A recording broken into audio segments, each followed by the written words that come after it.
Sejam muito bem-vindos a mais um episódio dos Bastidores no Tributo. Hoje nós vamos receber aqui Guilherme Martinez e nós vamos tratar do assunto a reforma tributária sob a perspectiva dos meios de pagamentos, Guilherme. Bastidores no Tributo é onde a gente discute a reforma de uma maneira prática, como ela no dia a dia das empresas, né? A gente sabe que o mais importante é operacionalizar essa reforma no dia a dia. Então, hoje a gente tem o privilégio de receber Guilherme Martinez. Ele é advogado, especialista em tributação de meios de pagamento e fintechs. Ele é mestre em Direito Internacional Tributário pela Universidade de Viena, mestre também pela PUC, coordenador do grupo de trabalho da Abipag, coordenador do Inecripto, que tem a ver com moedas criptográficas, né? E professor do FIPECAF. Isso mesmo. Guilherme, muito bem-vindo. Obrigado, Paulo. Prazer estar aqui para poder discutir esse tema. Falar sobre tributação de meios de pagamento já é uma paixão, e falar sobre tributação de meios de pagamento no ambiente de reforma tributária a gente vai ver que é muito desafiador, e também temos oportunidades também para a gente poder discutir aqui. Guilherme, conta um pouco sobre a tributação que acontece nos meios de pagamentos e como a reforma tributária vai impactar. Vamos fazer primeiro um panorama geral de como que ocorre a tributação do meio de pagamento no modo atual, né? A gente está falando de um setor, primeiro que o Brasil está na vanguarda disso, quando a gente fala de digitalização da economia, né? A gente tem aí o próprio Pix, o arranjo de pagamentos, que mostrou uma bancarização completa do território nacional. A gente tem aí todo dia bilhões de transações ocorrendo e trilhões de reais sendo negociados. E como que se dá essa tributação? Quando a gente olha hoje o sistema atual, a gente tem um setor que é tributado pelo ISS, né, que é um tributo municipal. A gente tem hoje muitas complicações quando a gente vê com relação a isso, principalmente o setor enfrenta muitas vezes questionamentos com relação à tributação de ISS e locação de equipamentos e de ativos, que a gente já sabe que tem súmula vinculante do próprio STF, súmula vinculante 31, que já fala que não poderia ter esse tipo de tributação. A gente tem questões com relação à antecipação de recebíveis, né, que é, na verdade, uma maneira muito interessante que a gente vê no meio de pagamento, que é no momento que o lojista, né, o credenciado, ele se acopla na credenciadora, que a gente conhece como uma maquininha, essa possibilita ali que antes que ocorra a liquidação financeira, né, que muitas vezes a gente faz um crédito parcelado, a própria credenciadora, maquininha, né, a empresa de maquininha, possibilita a antecipação daquele recebível, obviamente cobrando um deságio. E tem muitas discussões com relação à tributação de receita financeira, receita operacional. A gente teve discussões, quando a gente fala de tributação atual, da 157, 175, foi aquela discussão sobre a tributação dos meios de pagamento no município, onde está ocorrendo, né? Então a gente imagina mais de 5.500 municípios no país recolhendo ISS para 5.000. Quando você fala da 157 e a 175, são as leis São complementares. as leis complementares. Que trataram desse assunto. Exatamente. Melhor essas tratativas legais aí. Óbvio, lá em 2016 a gente teve a Lei Complementar 157, que alterou a Lei Geral de ISS para poder determinar que o ISS para determinadas modalidades e atividades, dentre elas o setor de meios de pagamento, fossem realizadas no estabelecimento onde é o destino daquela operação. Ou seja, onde está o credenciado, onde está a lojinha que está ocorrendo aquela operação. Hoje, atualmente, ela ocorre no estabelecimento do prestador, ou seja, onde ocorre a matriz ali daquela empresa. A dificuldade disso é que a gente está falando de uma operação completamente pulverizada em mais de 5.000 municípios, uma dificuldade muito grande de operacionalizar. A gente vai ver isso também na reforma tributária também quando a gente discutir isso. E logo em seguida a gente teve a Lei Complementar 175, que buscou trazer os parâmetros, né, para poder operacionalizar esse sistema. Foi declarado inconstitucional pelo Supremo Tribunal Federal há alguns anos, mas foi um tema que percorreu em uma dificuldade sistêmica que a gente vê que na própria reforma tributária está sendo enfrentada, porque a gente vai discutir um pouco com relação à a reforma migra a tributação para o destino, né? Tem a questão da guerra fiscal, toda essa questão, você migra para a tributação do destino, e você também migra essa necessidade com relação ao setor de meios de pagamento. Então significa aí dizer que a discussão em torno da 157 e da 175 ganhou novos ares. Novos ares, novos contornos. Ganhou uma emenda constitucional agora, né? Ganhou uma emenda, agora tem que ser realizada. É isso mesmo. Tá bom. E aí você tem temas, inclusive vão ser julgados agora pelo Supremo Tribunal Federal de responsabilidade tributária, né? Muitos estados às vezes colocam a questão de responsabilidade tributária do ICMS sobre o setor de meios de pagamento, em caso de ausência de informações que não são colocadas na DIMP, que é a declaração do setor de meios de pagamento, sobre as aquisições para o físico poder realizar esse cruzamento. E é um tema muito sensível, né? A gente está falando de uma responsabilidade tributária onde um setor está ganhando uma porcentagem muito pequena daquela operação, sendo responsável por todo o volume da transação. Então, é um tema que a gente vai ser discutido agora no Supremo e muito sensível para o setor também. Esse é o panorama, vai ser muito rápido com relação atual do setor de meios de pagamento que a gente vê hoje. É óbvio que a gente vem assim... Guilherme, explica um pouquinho melhor para mim. A gente ouve tanto falar dessa questão da responsabilidade tributária que você tocou agora, né? Então, nesse exemplo que você estava dando da antecipação de recebíveis, quem seria um responsável ali? Seria o meio de pagamento em si? Na operação de antecipação de recebíveis, né, o que eu tenho ali é que a credenciadora, né, que é essa maquininha de POS ali que realiza acopla o credenciado, ou seja, a lojinha ao sistema de meio de pagamento, ela liquida antecipadamente aquela operação, cobrando um deságio dessa operação, tendo ali uma receita financeira decorrente daquilo. Numa responsabilidade tributária, eu estou falando de uma outra operação. É a própria venda, né? Mas a saída da mercadoria, que nós que são casos de CMS aqui sendo tratados, que estão sendo colocados sobre o setor de meios de pagamento pela falta de informação, pela falta de descumprimento de informação que ocorre ali, ou pela falta de pagamento do lojista, ou seja, o setor de meios de pagamento não tem qualquer gerência sobre o pagamento do ICMS que está ocorrendo pelo lojista credenciado, e você colocando essa discussão, né? Então você tem um setor sendo responsável, só acoplando ali, só realizando a transação financeira e sendo responsável tributário. Você tem várias discussões com relação a como é que o Código Tributário Nacional pode colocar isso, porque você não está tendo qualquer gerência sobre aquele fato gerador, que no caso aqui está sendo muitas vezes a saída de mercadoria de CMS. Eu só estou fazendo uma operação de transação financeira aqui para ter a liquidação. Ou existem casos onde há responsabilização de fato? Existem casos que alguns estados entendem, né, que tem essa responsabilização.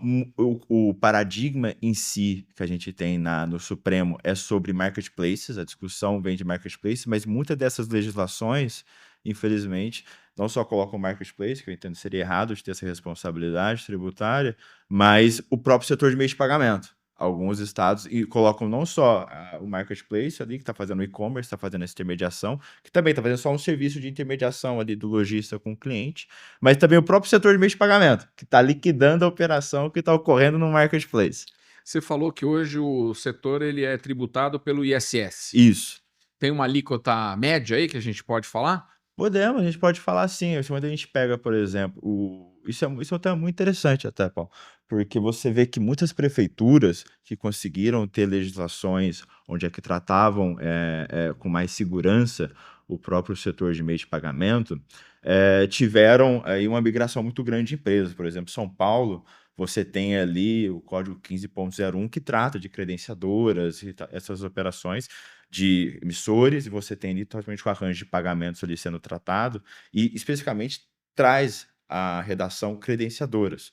Então abarca todo o grupo de credenciadoras, emissores, e você tem ali a tributação de 2% hoje.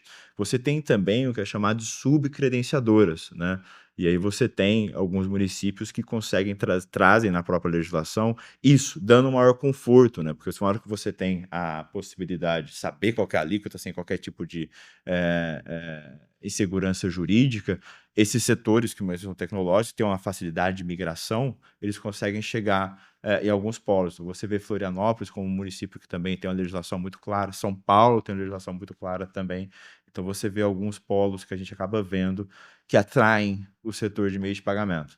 Então, dado uma legislação clara com relação a qual que se enquadra. Você está me falando, né? Você que é um mestre, doutor, né? Um cara que estudou muito, é que a legislação clara atrai investimentos, atrai setor produtivo, é isso? Segurança jurídica atrai. Entendi. Sempre. Não, esse é um ponto fundamental, né? A gente vê que essa questão da complexidade tributária ela prejudica muito o setor produtivo, né? Seja ele qual for, né? E acho que a reforma é uma grande esperança de simplificação lá em 2033, né? Em 2033, quando começar. Quando começar. Guilherme, falando de um pouco do o que a reforma tributária traz de novidade para o que você discorreu até agora, e eu tenho a primeira pergunta em relação a isso, depois você explora os pontos fundamentais aí que você tem relatado, né? Mas você falou que o ISS hoje 2% vai virar 29%? Não, quando a gente. É bom. Ah, tá. A alíquota, eu queria muito saber qual que é a alíquota também. Acho que todo mundo quer saber a resposta da alíquota com relação a qual que vai ser, né? Lembrando que na reforma tributária, o setor de arranjo de pagamentos, ele não entra no setor geral, no regime geral. Na sua atividade principal, a gente vai discutir que algumas tarifas e algumas cobranças vão para o regime geral. E é fácil de lembrar. O setor de meios de pagamento na Lei 214 é o artigo 214. Então é só lembrar o número da lei e ir para o artigo. É fácil de. Dica, hein? Bela dica para poder começar a estudar o setor de meios de pagamento. E ele se enquadrou, da própria emenda constitucional, como um serviço financeiro. E é muito interessante isso, que você vê que, pelo denominado regra geral do serviço financeiro, esse serviço específico, e se aplica para o setor de meios de pagamento, vai ter uma alíquota única. Não se sabe qual que vai ser essa alíquota ainda, não tem informação de qual que vai ser a alíquota que vai ser aplicada. A ideia é que seja menor que a alíquota geral, né? Porque a alíquota geral é 29%. A alíquota geral chega a CBS, 29, CBS, né? 27 e 29. É A do entre setor... 27 a 29. Ninguém sabe dizer qual que é a alíquota do setor de regime financeiro, mas pelos cálculos que se colocam ali, espero que seja menor que a alíquota geral, né? Existe a possibilidade da tomada de crédito, né, no regime geral. Então, você pode tomar créditos que você adquire do regime geral e você vai ter uma saída, né, tributada no serviço financeiro. E quando a gente começa a ler, né, artigo 214 e seguintes, você tem uma coisa boa da redação, que é o que já existe hoje, que é a questão de regulação com relação à tributação do que a gente chama de MDR. MDR é o que a gente chama de Merchant Discount Rate, né, que é a remuneração pela transação. No momento que a gente passa uma transação de maquininha de pagamento, é importante falar isso, a adquirente, né, que é a maquininha, ela coleta essa informação, conecta a bandeira, que a gente chama de gestor do arranjo, conecta ao emissor, né, que é o seu banco, o emissor do portador daquele cartão, e tudo isso volta, né? E tem o serviço, o MDR, remunera essas três cadeias, né? Então você tem uma tributação onde é que você tem deduções de base ali para poder cada um ser remunerado pelo seu serviço prestado no arranjo. E você tem ali muito claro. Você teve a possibilidade também de uma obrigação acessória que seja mais fácil para o setor. Hoje, você tem a DESIF, né, aqui em São Paulo, no caso, para o setor que não tem emissão de nota, você tem uma declaração mensal que facilita, você tem que imaginar emitir bilhões de notas fiscais para cada operação, né? Então, se fosse o regime geral, teria essa questão. Mas tem também questões que acho que vai ter bastante discussão. Por exemplo, fundos passam a ser tributados, Que né? tipo de fundos agora você está tratando? A gente está falando dos fundos de investimento em direito creditório, os Fundo de investimento, FDICs, os FDICs, que é uma estrutura de captação muito Uhum. comum quando a gente fala do setor de meio de pagamento, né? Então, Os famosos os FDICs famosos FDICs. estão crescendo assustadoramente. E é bom, porque o FDIC, na verdade, é um meio. A antecipação de recebíveis, isso vem do setor de pagamento, vem no casamento com as fintechs também, é uma possibilidade de dar crédito, né? E a gente sabe que o lojista, o credenciado, a economia como um todo, precisa de crédito, né? O custo do crédito no Brasil é muito caro, por N razões, tributária é uma delas. E aí, a possibilidade que você tem desses fundos crescerem, obviamente, esse tratamento, é muito importante. Então, ter a tributação sobre esses fundos, em hipóteses específicas que a legislação traz, é um ponto sensível, né? Você não pode ter ali um impacto maior do que a gente vê hoje na tributação do crédito brasileiro. A gente sabe que vai ter um impacto em cadeia, né, para muita gente. Isso, dado que o setor de meios de pagamento está bem ali no meio de toda essa cadeia acontecendo, então tem que ter um cuidado muito grande. Então, Sobre esse ponto ainda que você está falando, né? Os fundos passam a ser contribuintes do IBS. A alíquota prevista aí do IBS deve ser talvez aí quase uns 20%. Equivaleria a dizer que os fundos seriam tributados em 20%? se considerar que a alíquota seria isso, sim. É que a gente está pensando que, na verdade, os fundos, né? A gente tinha uma tributação, pelo menos com antecipação de recebíveis, direta ali no próprio cotista, né? Daquele fundo que a gente via. Não tinha tributação de ISS, né? Com relação a isso, trata-se de um serviço financeiro. A despeito da gente saber alguns casos de alguns municípios que acabam tendo autos de infração e têm julgados em conselhos administrativos municipais de tributar ISS sobre serviços de antecipação de Que recebíveis. Como se loucura, hein? fosse, mas o TJ tem decisões já derrubando. O TJ aqui de São Paulo tem, o TJ de outros Mas estados é que também tem. os FDICs, então, não estão inclusos aí nessa categoria de serviços financeiros da Da 214. 214, os FDICs são nominalmente contribuintes do IBS-CBS. A gente vai ter essa novidade é que fundo passa a ser contribuinte do IBS-CBS e como que a gente vai ver isso, E né? não tem nenhuma discussão de lei complementar para conseguir isentá-los ou enquadrá-los na alíquota dos serviços financeiros? Não tem. Não, ele continua no serviço financeiro ali, o próprio FDICS continua na própria alíquota, ele está tratado no próprio capítulo que trata dos arranjos, mas ele tem essa novidade que a legislação traz, que tributa agora os fundos de investimento de direitos creditórios. A gente vai ver como é que isso, obviamente, vai ser na prática. Tem a regulamentação ainda, tem regulamentação de obrigação acessória, tem bastante coisa ainda para passar debaixo dessa ponte. Entendi. Bom, falando um pouquinho agora sobre das discussões mais quentes da reforma, o tal do split payment, né? O que é o split payment? Quais são os seus impactos? Como ele funciona? Dá um pouquinho a visão aí dos meios de pagamento quando se fala de split payment. Sim, o Brasil está inovando, né? O Brasil vai ser pioneiro nesse caso do split payment, na adoção do split payment em alguns moldes que nenhum dos países tentaram ainda realizar. No Brasil, a gente tem ali as prerrogativas para poder tratar do split payment, que é, na verdade, você utilizar, né, uma metodologia, das metodologias de extinção do crédito tributário, né? A gente tem o split.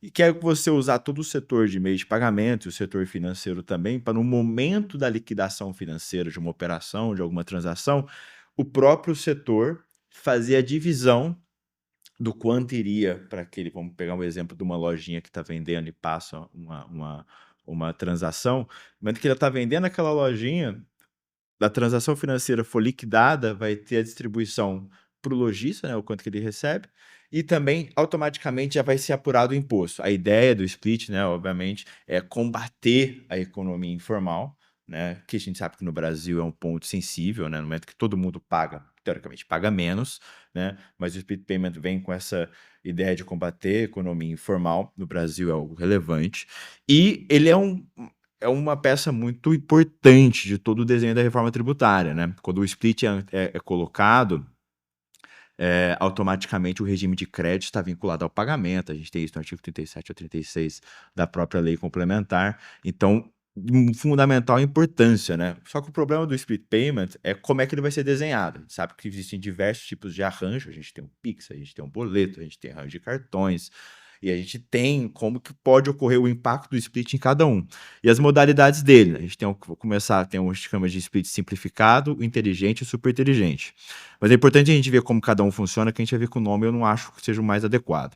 Começar pelo super inteligente. O super inteligente é a ideia de que, uma vez que os novos tributos, né, o IBS e a CBS, são os tributos onde é que a gente tem uma não cumulatividade plena, ou seja, posso tomar crédito e vou ter a apuração dos débitos, e tem que ter esse confronto antes de fazer antes de pagar o imposto, eu tenho que realizar essa apuração entre o meu confronto entre débitos e créditos.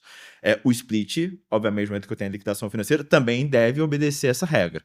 O split inteligente busca realizar isso. Ou seja, justo. É o ideal, conforme a própria legislação determina. O inteligente, que eu já acho ele justo, ele é basicamente você colocar uma alíquota, que seria a alíquota daquele produto, né? A gente tem que lembrar que a alíquota também é uma alíquota considerável, falando de 26% a 30%, né? A gente não sabe a alíquota definida ainda, e do regime geral. E você tem sem o confronto do crédito naquele momento. Então você só tem a retenção do débito no momento da liquidação financeira, que eu acho um modelo um pouco mais injusto, que pode impactar, obviamente, o fluxo de caixa. Quando a gente tem uma alíquota extremamente alta, a gente tem esse problema. E você também tem o que chama de simplificado, que a lei com a possibilidade de colocar em operações no varejo, que é você ter uma alíquota mínima aplicada para todas, às vezes uma alíquota pequena. A gente vê alguns países colocando isso, por exemplo, a Colômbia, onde é que você tem uma alíquota pequena só para poder apontar ali praticamente, às vezes, com um dedo duro, né, para poder apontar aquela transação ou não, e obviamente depois o Estado, no papel de fiscalizador, vai lá, identifica e coloca. Split payment é algo, obviamente, que demanda não só uma alteração tributária, mas uma alteração regulatória, uma alteração que tem um impacto muito grande para o setor de meios de pagamento e o setor financeiro como um todo, uma vez que você tem um setor não agora como contribuinte, mas como um próprio coletor ali de impostos pelo Estado, né? Prestando esse serviço. E a responsabilidade que isso atrai para o setor é muito grande. Então, não pode ter uma responsabilidade tributária sobre caso ocorrer algum impacto naquele sistema. E, obviamente, isso atrai responsabilidade tributária, a gente tem responsabilidade civil, consumerista, penal, como que se dá essa responsabilidade. A própria legislação já isentou o setor com relação à responsabilidade tributária, né? Fala, olha, não há responsabilidade tributária, né, do Puxa vida. split com relação a isso. Uma coisa que é realmente intrigante, né? A gente tem três tipos de split payments que você falou, né? O simplificado, o inteligente, o super inteligente. Aí a gente ouve dizer que o super inteligente vai estar disponível lá em 2028. É, talvez a gente vai fazer o simplificado. Mas e esse, no caso do simplificado, a gente faz uma alíquota média, vai ter apuração no dia 20 do mês seguinte para ver o valor devido? O contribuinte vai ter que continuar fazendo a apuração de qual é a alíquota cheia para ele pagar? Essas são as grandes dificuldades e as respostas ainda têm que ser resolvidas ainda, né? Ah, Essas questões com relação, como é que fica num desenho, por exemplo, a lei fala, é, o split vai ser devido no momento da liquidação financeira. Se ocorre uma antecipação de recebíveis, aquilo que a legislação trouxe essa ideia que não seria liquidação financeira, porque eu estou prestando esse serviço financeiro, a liquidação tem um tempo dela no arranjo, né? A gente dê mais 30, se eu considerar crédito, por exemplo. Então, naquele momento eu vou ter. O split ele tem que se adequar às questões regulatórias. Quando a gente fala de questão de período de apuração, é mais sensível ainda, porque o contribuinte, o lojista ali, ele vai estar tendo a retenção do split, mesmo assim tendo que continuar a apurar. Se eu tenho um regime simplificado, muitas vezes ele tem que identificar um simplificado onde é que tem uma alíquota igual para todas, alguns produtos vão ser tributados a mais, outros vão ser tributados a menos. Ele vai ter que, no final de todo mês, fazer esse cross-check para poder identificar ou não. Obviamente, é mais um compliance que a gente tem com relação a isso, né? E a gente sabe que a própria legislação, nós não temos alíquotas únicas para. Tô nem falando que as alíquotas não são únicas em todos os lugares, porque a gente sabe que cada município, cada estado vai ter essa definição.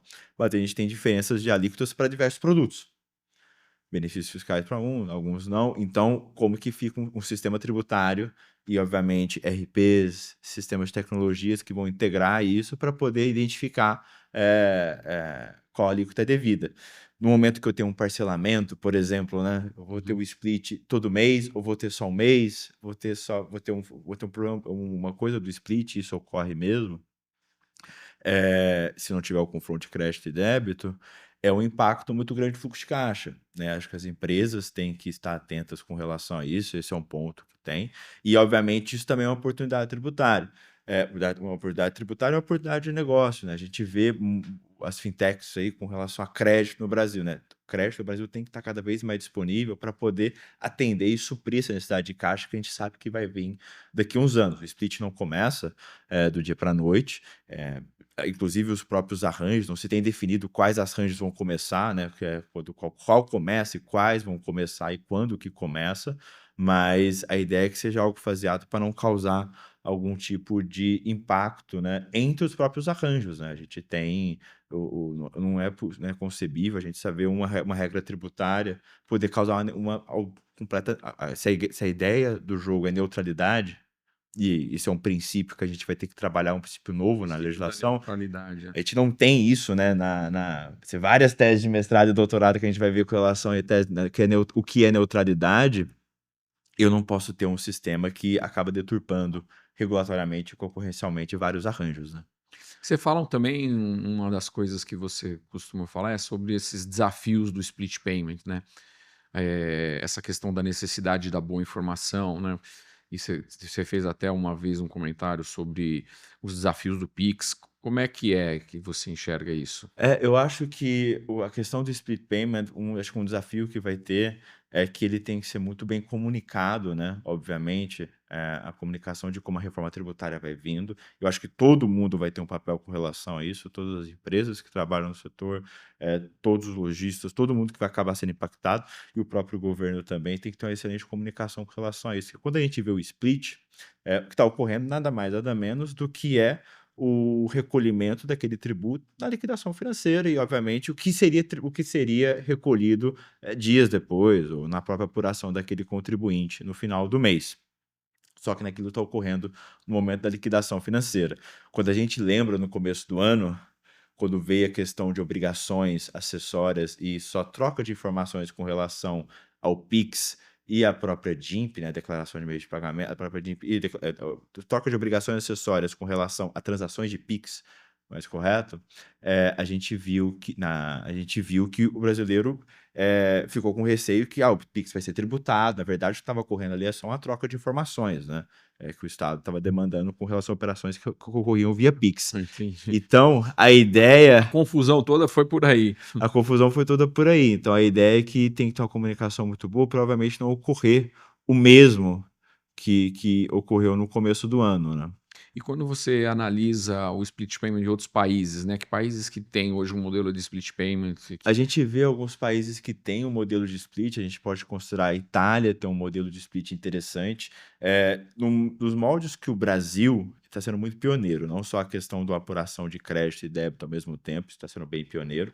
E o Brasil tem capacidade para isso, é um dos fiscos mais digitais que a gente conhece, inovadores. A capacidade do fisco brasileiro é muito boa em questão de tecnologia, isso aí é sabido mundialmente.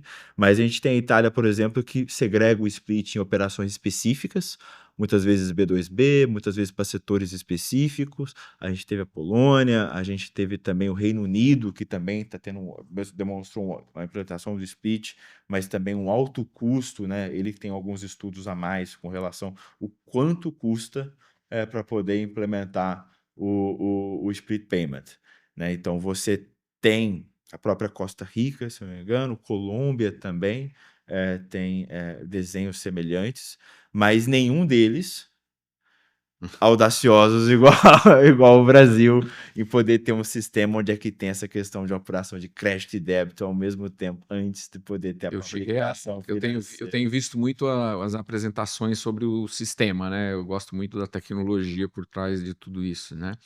E a gente viu na apresentação do SERPRO, né, da Receita Federal, a gente vê o volume de dados que vai se trafegar um aumento de cerca de 25 vezes do volume atual, né? Sim. Então o governo criou a nuvem soberana justamente para tentar suportar tamanho aumento no processamento, né? Então essa tecnologia aí que o nosso split realmente vai ser um pouquinho mais robusto do que os demais países. Pouquinho é pouco, né? Pouquinho é pouco. A gente muda, né? Quando a gente fala, né?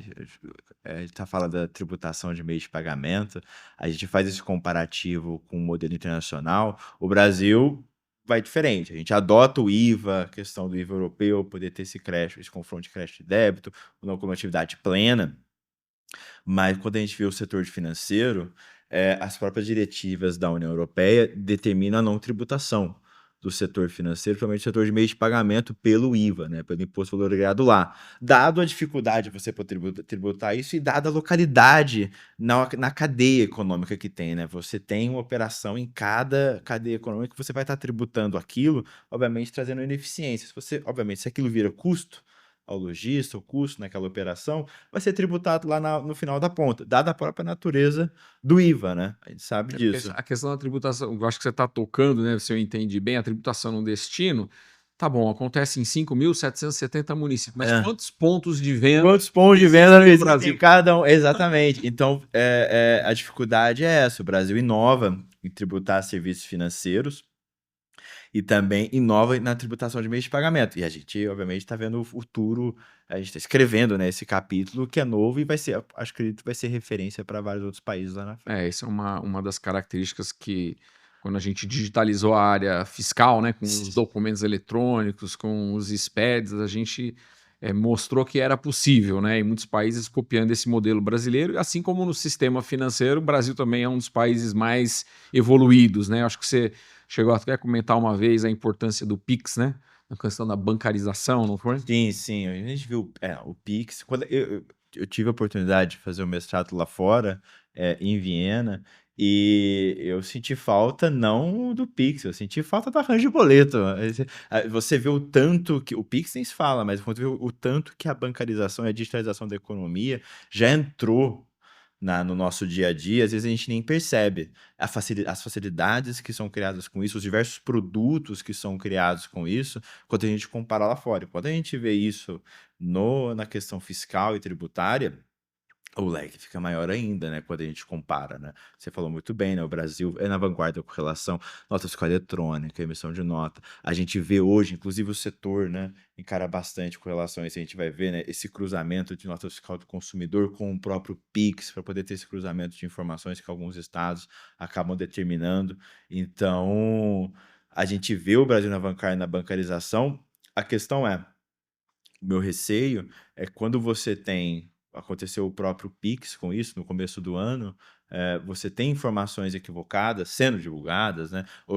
O brasileiro não entendeu, não compreendeu bem o que estava acontecendo ali, achou que o Pix ia ser tributado, na verdade estava tendo troca de informações, o Pix deixou de ser usado durante algumas semanas, demonstrou uma queda na utilização. É muito importante que nesse modelo, quando a gente tratar do split payment, que a gente vai ter uma tributação diretamente ali no arranjo, né, tendo esse como coletor do tributo nessa operação, que não tenha qualquer tipo de impacto em relação a isso, né? Não tem uma neutralidade nos negócios devido a isso. Então, acho que é um outro ponto muito importante também. E eu fiquei intrigado com uma coisa que você mencionou aqui da antecipação de recebíveis, Guilherme. Você falou assim, o pagamento, né, do imposto é no momento da liquidação financeira. Só que hoje, de acordo com o texto da lei, a antecipação de recebível não é uma liquidação financeira. Então vai todo mundo antecipar recebível aqui agora, Não, é não, isso? não. É muito importante, né? Quando a gente tem como é que funciona a antecipação de recebíveis, né? Então, quando a gente vê a legislação, me falta a cabeça qual que é o artigo, mas na própria legislação deixa muito claro que vai ser respeitado os prazos e as próprias diretrizes regulatórias e os arranjos realizados entre os participantes, né? Então, no momento que eu tenho uma antecipação de recebíveis, que é um serviço financeiro, inclusive nominalmente um serviço financeiro que passa a ser tributado pela IBS, CBS, a gente vê isso lá, ele vai ter que, para fins de split, respeitar os prazos legais que tem em cada arranjo. Então, se tem uma liquidação AD mais 30, mais que eu faça extensão de recebíveis, o split só vai, de fato, ocorrer lá. Vai ter o pagamento da mesma maneira, né? Eu só tive um serviço financeiro via, muitas vezes, uma credenciadora, ou credenciadora, ocorrendo ali para antecipar e dar fluxo de caixa, né? Para aquele contribuinte que a gente sabe que é muito normal, cobrando um deságio com relação a isso. Ah, tá bom. Entendi. Bom, então vamos passar então para uma outra pergunta, que é o impacto da reforma tributária e dos meios de pagamento nos setores da economia. Como é que você vê aí nossos setores aí e os seus impactos com relação a esse assunto? Eu acho que o que mais me preocupa quando eu vejo o impacto da reforma tributária e as consequências disso, de uma tributação que a gente tem que tomar cuidado para ser o mais neutra possível, fico muito preocupado quando a gente fala do Simples Nacional, né? Que obviamente a pessoa vai lá, quer empreender, consegue ali uma maquininha, um POS, sai na rua, vai vender, e se você tiver uma tributação excessiva, você não der fluxo de caixa via um split payment que não considere crédito e débito, ou metodologias que não trazem uma neutralidade, obviamente essa pessoa vai perder a competitividade. Vai cair de uma das uma, ou vai poder cair na informalidade, que é um receio, né? Ou, que a gente sabe que no Brasil, infelizmente, é um problema muito grande, ou vai fechar, né? Vai desistir do negócio, vai falar, não quero mais empreender também, dada a dificuldade. A gente sabe que no Brasil, infelizmente, questão tributária, em qualquer magnitude de empresa, tem uma opinião muito relevante em qualquer operação, né? Nunca é neutra, né? O ponto tributário sempre é um ponto muito sensível em qualquer atividade, mas me preocupa muito como é que fica o Simples Nacional, porque na própria cadeia, dado o próprio split payment, se não for adotado um regime inteligente, super inteligente, que dê o confronto de crédito e débito, pode ter um impacto muito grande no fluxo de caixa deles. E isso, obviamente, mais uma dificuldade muito grande, se ele não puder tomar crédito, né, com relação a isso, ou se for muito difícil para ele poder tomar o crédito, todo esse imposto, que a gente está falando de uma carga de 30%, vira custo para ele. E cada vez fica mais difícil ele poder ter uma competição no mercado com alguém que já tem uma estrutura, que não está no Simples Nacional. Então, dado que o setor está em cada operação, cada transação está o setor de meio de pagamento ocorrendo ali, facilitando as trocas comerciais. Se eu tiver uma tributação muito excessiva, a gente sabe que isso vai ser colocado na outra ponta da cadeia, assim como vários outros setores também. E quem no final da ponta acho que vai pagar mais, eu fico com muito receio do Simples Nacional ter que pagar essa conta. E tem que pensar nele, eu acho, porque quando a gente vê em questão de dados com formação de emprego, ou a relevância do Simples Nacional em vários setores, nos setores da economia, é muito grande. Então, esse cuidado eu acho que é um ponto muito sensível. Com certeza, eu concordo muito com você, né? O Simples é responsável aí por 70% do número de empresas no Brasil. 70% de Acho que empresas. são 20 ou 18 milhões de empresas no Simples, num total de 22, né? Então, milhões de empresas que existem, CNPJs no Brasil. E o Simples emprega 40 milhões de pessoas 40 milhões de pessoas. no Brasil. Então você imagina sobre essa ótica, né, que você falou do split payment, do impacto no fluxo de caixa, o Simples vai ser pressionado por essa ótica, mas também sobre uma outra ótica, que é uma ótica do comprador. É a ótica do crédito, né, da desoneração da cadeia produtiva. Porque quando você, empresário, for escolher os seus fornecedores, qual vai ser a grande briga do momento, né, da reforma? Vai ser maximização de créditos Sim. tributários. Então, se você compra de uma empresa que é do Simples, que recolheu 9, no máximo você vai poder creditar 9. Se ela for optante do CBS e IBS pagamento integral, você vai poder se creditar na alíquota que for cheia, 29%. E com isso a gente teme, né? Porque a gente sabe que as grandes empresas consomem muito das empresas do Simples Nacional. Então você tem lá 3 mil fornecedores, uma empresa grande, 3 mil fornecedores. 80% desses fornecedores são do Simples Nacional.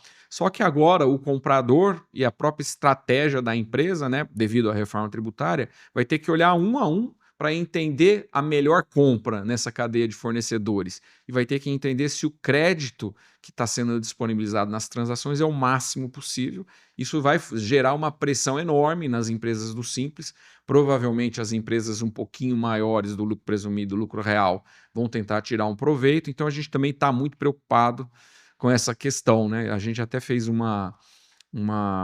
podcast especificamente sobre essa questão, né? A gente fala aí desidratação do Simples Nacional, né? Estamos muito preocupados se um efeito colateral da reforma e de todos esses arranjos que a gente está discutindo vai resultar numa desidratação do Simples Nacional, seja pela pressão de fluxo de caixa que você acabou de explicar, seja pela pressão dos compradores do Simples, né? Isso é um excelente ponto. Isso aconteceu já. Isso aqui é um ponto triste, né? Quando a gente olha na história, a gente tem o GST indiano, que copia os moldes também do IVA, né? Com relação ao IVA, só que foi implementado em 2017, tem um relatório muito interessante do Banco Mundial, que ele trata exatamente de Small and Medium Business, SMB.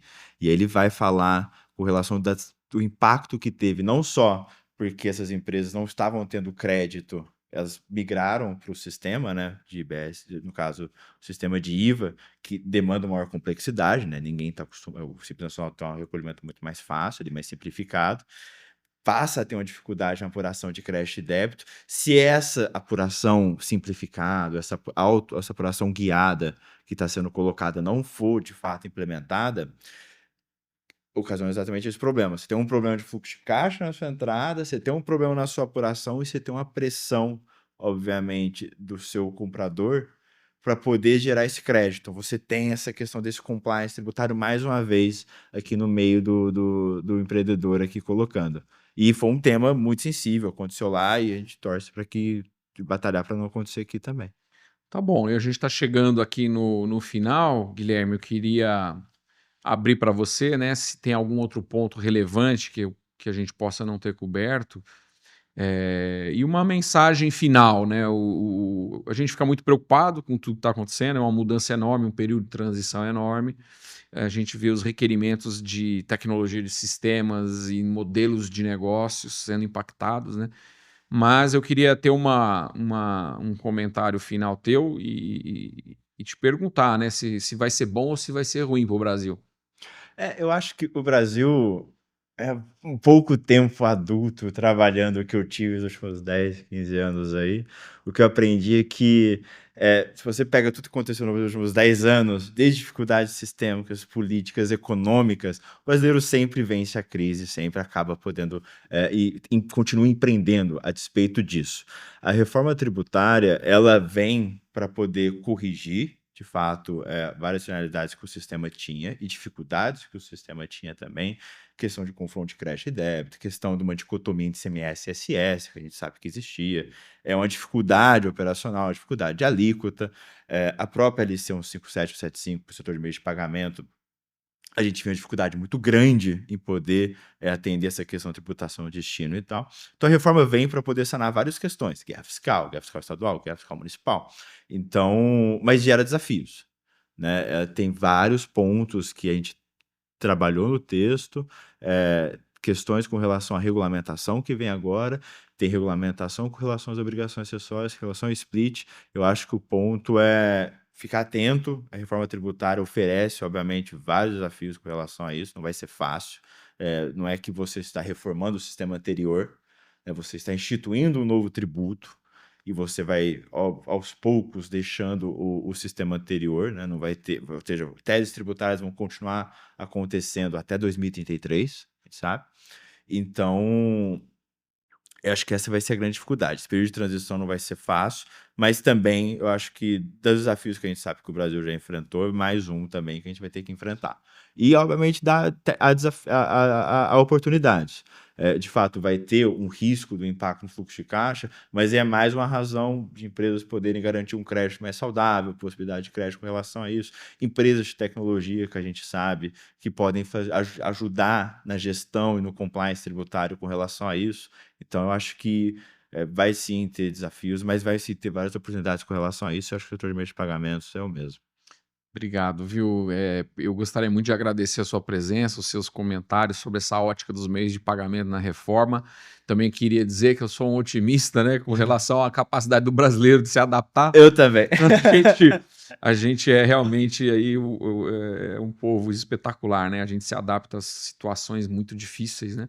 E é muito importante pensar na reforma, os impactos no negócio desde agora. Não pode deixar muito para depois, porque a gente vê que vai ter uma corrida aí para ganhar as vantagens que a reforma pode trazer, né, Guilherme? Com certeza. E mais uma vez, muito obrigado por estar aqui e parabéns pelo trabalho. Acho que comunicação e poder transmitir as ideias e poder dar mais comunicação, acho que isso é muito relevante, principalmente no período que a gente está hoje, esse período de implementação de reforma tributária, de regulamentação ainda, e o que vai vir também.